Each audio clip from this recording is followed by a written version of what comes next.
تو یہ ہے وہ زبان، اور اللہ نے کیسے قرآن مجید کو عظمت دی ہے، کتنی زبردست عظمت دی ہے.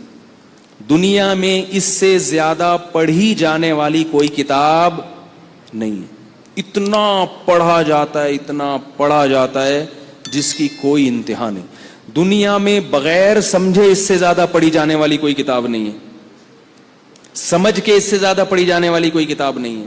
دنیا میں اس سے زیادہ سنی جانے والی کوئی کتاب نہیں ہے. سنی جانے والی دنیا میں اس سے زیادہ ادب اور تمیز کے ساتھ پڑھی اور سنی جانے والی کوئی کتاب نہیں ہے. کوئی دنیا کی کتاب ایسی نہیں جسے باوضو ہو کے لوگ پڑھتے ہوں. اس کتاب سے پہلے آپ اپنے جسم کو صاف ستھرا کرتے ہو، نہاتے ہو، غسل کرتے ہو، وضو کرتے ہو، اس کے بعد آپ اس کی تلاوت کرتے. اور دنیا میں کوئی کتاب ایسی نہیں ہے جو کھڑے ہو کر اتنی دیر تک سنی جاتی ہو. بہت مشکل ہے سمجھانا. کوئی ہے بتاؤ کھڑے ہو کر. اور دنیا میں کوئی کتاب ایسی نہیں ہے جو کھڑے ہو کر بغیر سمجھے اتنی دیر تک سنی جاتی ہو.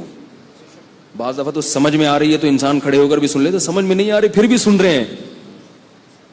اور دنیا میں کوئی کتاب ایسی نہیں ہے جو کھڑے ہو کر بغیر سمجھے اتنی زیادہ پڑھی جاتی ہو.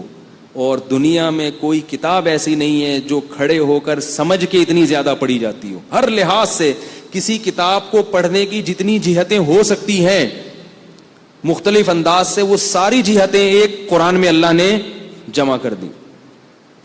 ایک چیز بس رہ گئی آخر میں جس کے لیے ہم یہ بیان کر رہے ہیں. یہ سب تو آپ کو پہلے سے پتا ہے. وہ یہ ہے کہ عمل نہیں کیا جاتا. وہ کیا ہے؟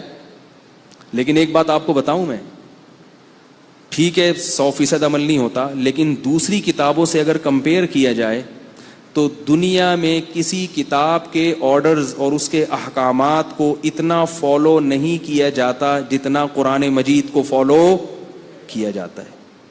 یہ ضرور ہے کہ ہم لوگ 100% نہیں ہیں، لیکن اگر کمپیئر کریں دوسری کتابوں سے تو کسی کتاب کو اتنا فالو نہیں کیا جاتا، کسی کتاب کے اتنے فالوورز نہیں ہوتے جتنے قرآن مجید کے ہیں. تو بھائی ایسا ہی نہیں ہو گیا، اس کے پیچھے کوئی ہاتھ ہے.